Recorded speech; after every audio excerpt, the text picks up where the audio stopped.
Sono la dottoressa De Marinis, sono un medico geriatra e lavoro nell'ospedale di comunità dell'ospedale Sant'Antonio.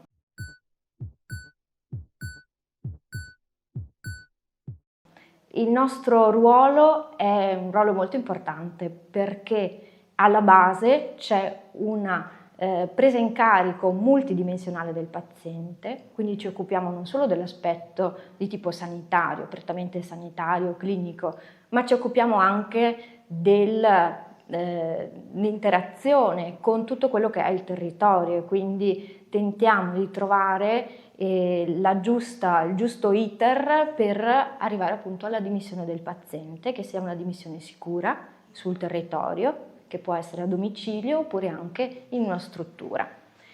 Ci occupiamo anche di interagire con il paziente appunto quotidianamente, pensando non solo, come dicevo, all'aspetto clinico e sanitario, ma anche a quello che è l'aspetto sociale. E il paziente si sente accolto e si sente come non in un ospedale, in una corsia di ospedale, ma sicuramente come se fosse insieme a degli amici, medici e amici.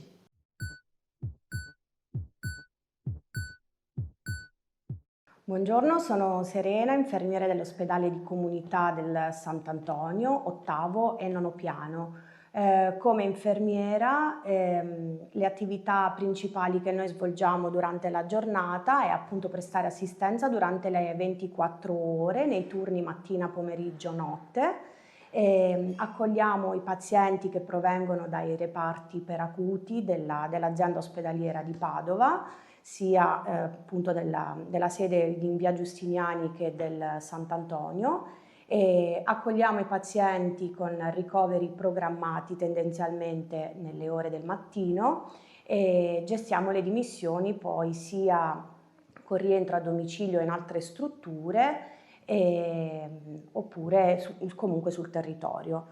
Le nostre attività principali sono, oltre all'accoglimento, la somministrazione della terapia, le medicazioni e supporto agli operatori sociosanitari per il giro letti durante appunto sia le ore mattutine che serali.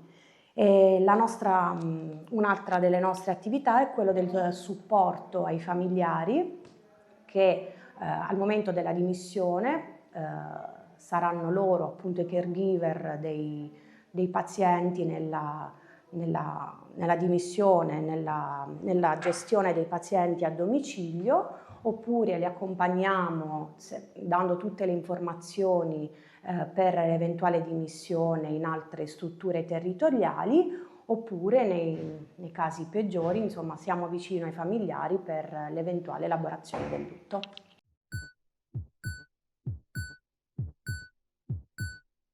Tra le figure professionali che collaborano con noi nell'ospedale di comunità ci sono i colleghi della fisiatria e i fisioterapisti.